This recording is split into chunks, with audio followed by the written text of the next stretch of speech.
Kennington ఓవల్లో team India ఒక అద్భుతమైన విజయాన్ని అందుకుంది. ఎవరు ఊహించని విధంగా గొప్పగా పోరాడి విజయకేతనం ఎగరవేసింది. దీంతో ఈ ఆండర్సన్ టెండూల్కర్ ట్రోఫీ సిరీస్ 2-2తో సమం చేసింది. అయితే ఇప్పుడు మరో వాదన ఇండియన్ క్రికెట్లో బలంగా వినపడుతుంది. అదే టెస్ట్ ఫార్మాట్ హెడ్ కోచ్ కొనసాగింపు. ప్రస్తుతం టీమిండియా హెడ్ కోచ్ గా గౌతమ్ గంభీర్ ఉన్నాడు. అయితే అతడు కోచ్ పదవిని చేపట్టిన తర్వాత వైట్ బాల్ ఫార్మాట్లో బాగానే ఆడింది. కానీ టెస్ట్ ఫార్మాట్లో మాత్రం టీమిండియా ఘోర పరాభవాల్ని చవిచూసింది. ముఖ్యంగా సొంత గడ్డపై న్యూజిలాండ్పై 3-0తో ఓడి వైట్ వాష్ కు గురైంది. ప్రపంచ క్రికెట్లో అగ్రస్థానంలో ఉన్న టీమిండియా ఇలా స్వదేశంలో సిరీస్ ఓడిపోవడంతో కోచ్ గంభీర్పై విమర్శలు వ్యక్తమవుతున్నాయి.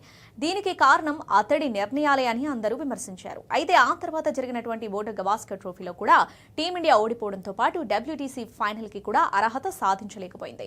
దీంతో ఈ విమర్శలు తారాస్థాయికి చేరాయి. ఇక BCCI కూడా ఈ రెండు సిరీస్ల ఫలితంపై సీరియస్ అయినట్లు వార్తలొచ్చాయి.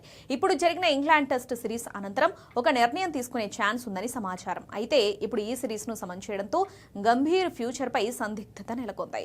కాగా గంభీర్ కోచింగ్ లో టీమిండియా 13 టెస్టు మ్యాచ్లు ఆడింది. కానీ వాటిలో కేవలం 3 మ్యాచ్ల్లోనే విజయం సాధించింది. దీంతో T20 మరియు వన్డేలలో అదరగొడుతున్న టెస్టులో పరాభవాలతో ఇప్పుడు గంభీర్ కొనసాగింపుపై BCCI నిర్ణయం తీసుకునే అవకాశం ఉంది.